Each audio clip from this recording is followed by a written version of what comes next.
A więc Piotr Bobućwik, no heavy underdog, moglibyśmy powiedzieć, i to dosłownie ciężki, 140 kg, zawodnik mieszkający na co dzień z Monachium, pracujący w straży pożarnej kontra Tomasz Kolcun, szajba na niebiesko, który przyjechał tutaj z Jarosławia. No musi uważać na to na pewno Kolcun, krótkie kombinacje, ogólnie kombinacje pięściarskie Bubu.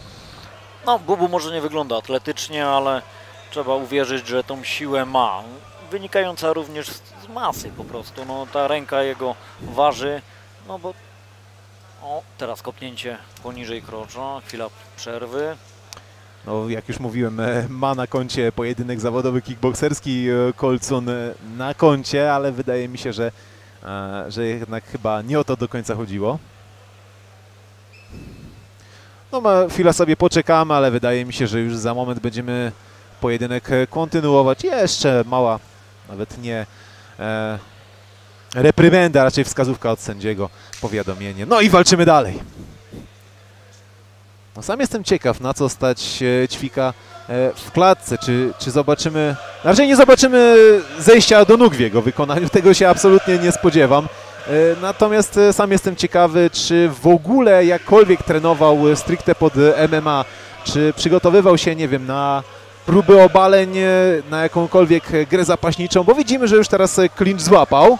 Clinch złapał i o dziwo nie rozrywa go, wręcz szuka podchwytu, ale oj, lądujemy na plecach i myślę, że to jest początek końca.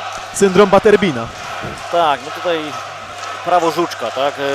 No właśnie i o tym mówimy, jak wieloryb wyrzucony na plażę. No, Tomasz Ćwik tutaj, przepraszam, Piotr Ćwik tutaj nie był faworytem w tym pojedynku i tego się spodziewaliśmy, że gdy zostanie wywrócony, no to może tutaj pójść już ta walka bardzo szybko i tak się zresztą stało. Tak, ja to nazywam właśnie prawem żuczka.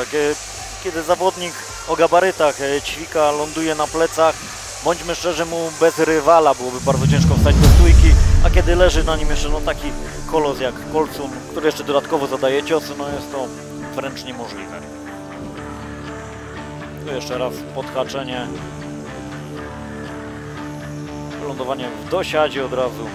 Nawet nie było zbytniej stabilizacji tego dosiadu. Tu widzimy brak aktywnej obrony, dlatego sędzia Jarosz musiał przerwać ten pojedynek.